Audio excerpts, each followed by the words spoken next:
Welcome back to the channel, everybody. What kind of kid were you in the 1980s? A punk? A headbanger? A goth? A preppy? Or a jock? Perhaps you weren't even conceived, which is unfortunate because you missed the gaudy splendor that was the 1980s. In its honor, let's go crazy and check out the top 5 forgotten 80s sci-fi movies you need to see. Number 5, Spacehunter, Adventures in the Forbidden Zone, 1983. The adventures in this 1980s lo-fi romp in kitschy 3D is seemingly inspired, sort of, by Mad Max. The setup is a space liner is catastrophically damaged in a nebula. 3 sassy young women escape to the nearest Earth-like planet, only to be captured by a mob of scavengers, and then are taken aboard their railroad sailing ship. Wolf, played by Peter Strauss, a bounty hunter, receives a message offering a small fortune and mega credits. Oh my god. Space cash. And with his engineer Chalmers, they depart for Terra 11 to rescue the maidens and collect the reward. On Terra 11, Wolf's cocky attitude is quickly adjusted when the rescue becomes complicated by marauding zoners, who kidnap the 3 maroon women on their jet-powered gliders to, you guessed it, the Zone, ruled by the overdog McDab, played by Canada's quintessential tough guy. They sucked his brains out. Michael Ironside. Although you wouldn't know it because he's buried under a layer of special effects makeup, and looks suspiciously similar to the Fluke Man from the X-Files. In the aftermath of the battle, Wolf discovers Chalmers, a robot, has not only bought the farm, but now she's compost. Alone, he continues towards the Forbidden Zone when the 1980s favorite ginger pout queen, Molly Ringwald, Nikki, a desperate orphan, tries to steal Wolf's ride. Next, Washington, played by Ernie Hudson, rolls up to them in his Tonka plow. It turns out Wolf and Washington know each other from when they served together in the Sector Patrol. Washington is on Terra 11 to collect the reward as well, sparking some unhealthy competition. But Wolf's attitude almost comes back to bite him in the ass, because Washington later finds him and Nikki on the opposite side of luck, when Wolf's rover is stolen. Washington and Wolf decide to team up and split the reward right down the middle. I haven't quite figured out what I'm gonna do with my half yet. Your half? Hey, what you talking about? And the adventure in the Forbidden Zone is afoot. The business end of their act brings the heroes in close quarters to a host of apocalyptic mutants, scavengers, barracuda women, chubby mucus people, and the water dragon before finally breaching the Overdog's fortress. Nikki is captured and then rescued. The Overdog is defeated, and Wolf, Nikki, and Washington make their neck-break, agonizingly slow escape from the conflagration, where the characters emerge victorious. Keep your expectations in check if you haven't seen Spacehunter. It's a mediocre adventure story straight out of the cookie-cutter formula of the time. The acting is probably the high watermark here, as the effects, ship, and vehicle design and story are lackluster. Peter Strauss's cool sarcasm is fun to watch, and it's honestly funny seeing Molly Ringwald in a movie outside of a John Hughes teen comedy. While watching this mildly entertaining specimen, I was occasionally reminded of Hell Comes to Frogtown. Man, I'd be down to see Frogtown in the Miracle 3D any day. Number 4, Xtro, 1982. Is this slimy, nauseating British sci-fi horror drama extraordinary or extra bad? It's weird, that's for sure. Right out of the gate, Sam is playing with his son Tony outside their house when Sam's abducted, traumatizing Tony as he wakes up from a nightmare 3 years after the incident. The nightmare coincides with that very same UFO returning and depositing a Sam alien hybrid in the forest, which is immediately struck by a family's car. The hybrid liquidates the family and wanders into a nearby town, but we learn pretty quickly that this hybrid is a dirty dog. He breaks into a young woman's apartment and injects her with his, seed, then promptly dies. And not dissimilar to the gestation period in Alien Romulus, she births Sam, dies, and then Sam helps himself to a shower with really low water pressure, and that is the worst. And it's at this point I introduce Tony's mum, Rachel, and her American boyfriend, Joe. And if the house couldn't get any fuller, there's Annalise Mercier, Tony's au pair. Tony wakes up mysteriously soaked in blood. And I don't get it, but it's an effective visual, which reminds me of my very own bloodletting stage as a child. But the thing is, it's not his blood, causing much consternation to Rachel and Joe. And shit's about to get weirder when Sam reappears to pick Tony up after school. So Sam worms his way back into the household, and Rachel doesn't really press him on the reasons of his disappearance. And Joe's not having any of it. So you've been, taking care of things, have you? Look, Sam, this isn't your home anymore. That should be obvious. The next red flag is that Sam devours Tony's pet snake's egg like a Tasmanian devil, then sucks his son's blood. But hey, really, this is no big deal because this gives Tony special powers. And for his troubles, Sam gives Tony an unnerving dwarf clown, a man-sized toy soldier, and a brand new, deeply creepy demeanor. I'm not sure if Sam's alien form is hell-bent to slay the entire family or to take over the planet. As Sam works hard at breaking up the family and consuming them, Tony continues to be groomed for some nefarious purpose. Meanwhile, Annalise, Joe, the old bat that lives downstairs, and anyone else within reach end up being stone cold dead or as a xenomorph-like incubator. Xtro is a whopper of a low-budget body horror sci-fi movie that is extremely disturbing. Combined with a host of gooey, slimy practical effects that will most likely ruin your appetite like this nihilistic crumpet. No fault to the film's meager budget, the film's director and scenarist, Harry Bromley Davenport.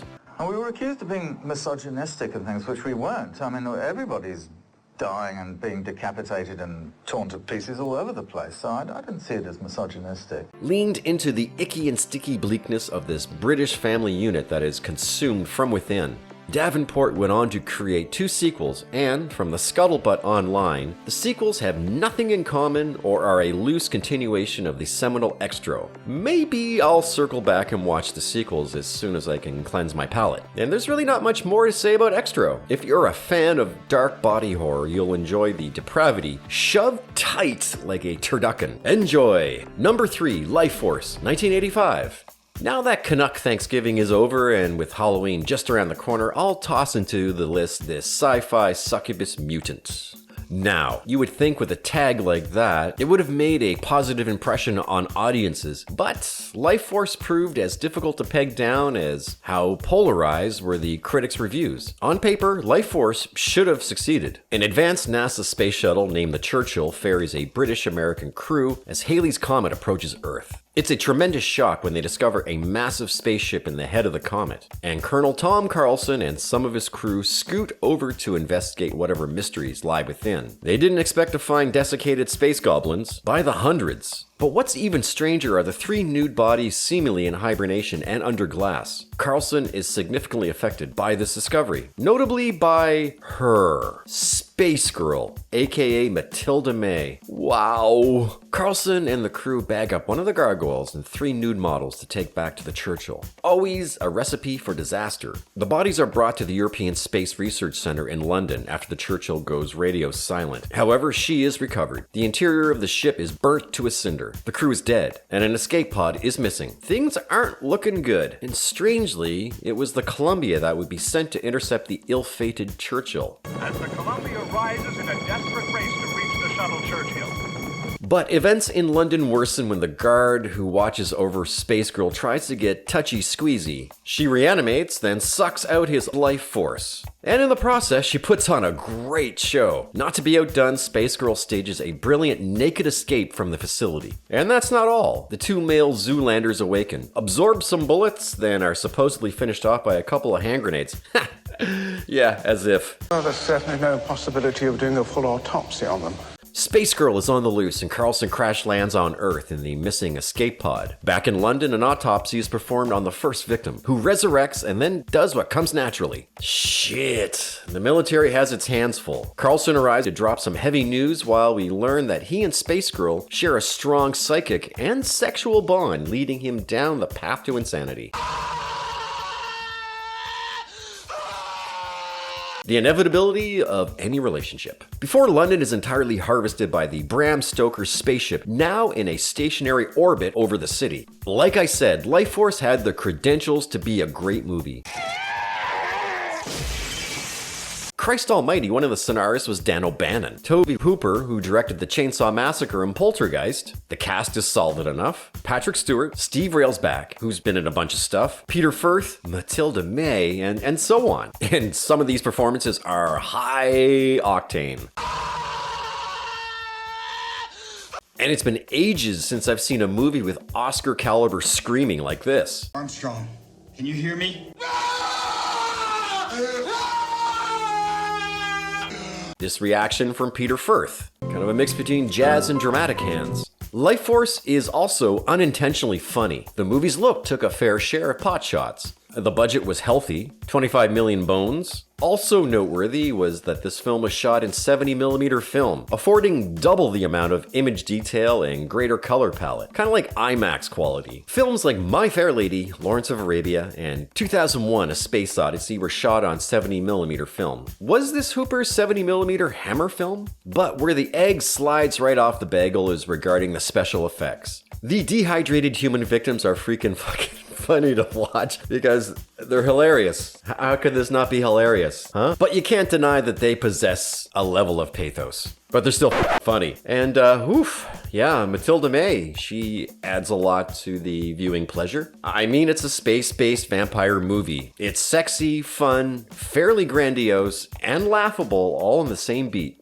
Personally, I love this film, but I can't understand why it didn't make back its budget. Although, it did have a small resurgence back in 2013. Number 2, The Last Starfighter, 1984. It's still as corny as I remember, but it's got everything to make this family space adventure go down the gullet like a Steven Spielberg sandwich. The characters not only live in a small town, they live in a tiny trailer park or camp somewhere in California.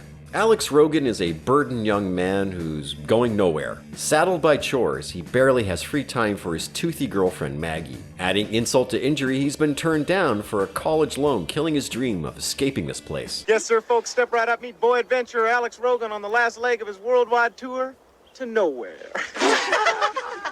Alex instead escapes his shitty situation via the Last Starfighter arcade game. He's become an expert at battling the Kodan Armada, and in due course, he smashes the all-time record. Like I said, this community is so dull that all the residents come out in the middle of the night to cheer Alex on as he breaks the top score.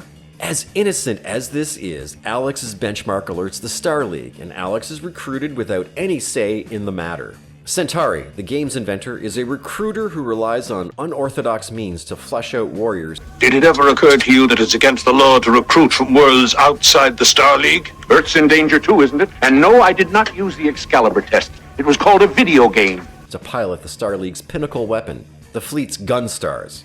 Cool name for a ship. In order to keep up appearances with Alex's family and friends, and to cover the true mission from Kodan assassins, Centauri leaves an android doppelganger at the trailer camp. However, all of this is way too much for Alex, and to the dismay of Centauri and his new friend Greg, he refuses the honor of being a starfighter. This may come as a bit of a shock to you, but he doesn't want to be a starfighter. Doesn't want to be a... Are you a coward? And Alex demands to be returned to Earth. The assassins arrive one after the other and attempt to take out Alex. As the title indicates, Alex and Greg are the last starfighters to wage an impossible battle to destroy the Armada. Of course, they pull off the impossible in true Hollywood form. Alex is the savior of hundreds of worlds. He gets his wish to leave his humble home and convinces Maggie to join him. Quite the adventure for a young couple. I hope that their relationship is resilient enough to survive growing old together in space. And in space, no one can hear you break up. The Last Starfighter runs smoothly because of this tried and true plot template, and pilfers from many popular sci-fi movies. A bit of the perilous impossible battle in Star Wars A New Hope, the dialed back humor in The Ice Pirates, and the fantasy adventure of Kroll worked well with younger viewers especially. The chemistry between Lane Guest and Catherine May Stewart is palpable. The supporting cast of trailer park characters keeps them afloat, albeit a little too enthusiastically. Starlight, Starbright, the place where Alex and Maggie left for the stars. And The Last Starfighter was the first, or one of the first, movies to use CGI to depict real-world action scenes, unlike Tron, which was set in a digital world. Now, this movie isn't challenging, it lacks jeopardy and urgency, and remains a bit flat throughout, but it is a great movie to relive a bit of 1980s feel-good nostalgia. Number 1, Repo Man. 1984. I confess my bias towards this film. The tone, comedy, and weirdness captured in this cult classic is eternally fun and frantic. Like alien sausages stuck in the trunk of a 1964 Chevy Malibu. Los Angeles in the 1980s was a rough place for the listless and disenfranchised. In Repo Man, there is no sun-bleached dreams of fame, but fortune, now that's something else. Otto is one such aimless punk working in a grocery store with his dorky friend Kevin, and are fired in the first scenes. Incidentally, Kevin was the bass player from the Circle Jerks. Didn't know that? Otto's girlfriend cheats on him with his best friend Duke, who's just been released from juvie, and now he's alone on the tracks with a six-pack of generic beer. Opportunity finds Otto while he's kicking a can down the road. Bud, Harry Dean Stanton, with a proposition, and before Otto realizes he's been initiated as a bona fide Repo Man. Under Bud's tutelage, he learns the Repo Man code. Wow, that was intense. Repo Man's always intense. It's what I call the repo code, kid. And how to tell shit from Shinola. But you know something? You're all right. Right light. Screw that. Ain't gonna be no Repo Man. No way. It's too late. You already are. J. Frank Purnell swerves into LA, followed by government agents because of the rotting aliens in the Malibu's trunk. J. Frank Purnell is the maniacal luminary of this movie, with his two hemispheres fundamentally at odds. I'll show them. I had a lobotomy in the end. Lobotomy? He is the irrefutable chauffeur of the madness that's sweeping the streets. Eyes melt, skin explodes, everybody dead. Complicated by a $20,000 reward issued everyone from the rival repo men like the Rodriguez brothers, Otto's new girlfriend, the government spooks, and his cohorts at the repo yard. The story culminates like a cartoon highway pileup. All parties converge at the repo yard. Bud is at the wheel of the glowing Malibu, bandaged and packing. As hard as everyone may try, only Miller and Otto are allowed to pass through the force field to take the Chevy for a spin. To where? Unknown. God damn! This is Alex Cox's first feature film. He hoped to produce it for $70,000. On that budget, Repo Man would have been a lot different, but by a bizarre stroke of luck, Michael Nesmith of the Monkees agreed to produce it and persuaded Universal to make it happen. You're all right. And with a budget of over $1 million, this opened up casting options like Stanton and Estevez in what looks like his breakout role. At any rate, Cox is a cult aficionado, and his sensibilities give Repo Man its personality. Certainly, Cox's affinity to punk is evident by the subtext, which is extra crispy. Society made me what I am. That's bullshit. You're a white suburban punk, just like me. He directed Sid and Nancy using some of the same cast members. Bob Dylan was born here. And each character, no matter how idiotic, belongs here. Aw, Dookie Wookie hurt his little hand. You, Archie. Bud is a sanctimonious loose cannon ruled by his Repo Man code, and that's all he is. Otto's journey from an aimless punk to flying in an alien car worth $20,000 feels legit despite not having a conclusion. It just ends with whoosh. The look and feel, the soundtrack, the characters, and the offhanded humor of Repo Man will never fail to entertain me. What about you? Alrighty then, that's the list. What's your favorite decade for science fiction movies? Let me know what you thought about the video and these movies in the comments. And don't forget the usual plug to like, share, and subscribe. Thanks for hanging out, and I'll catch you in the next one.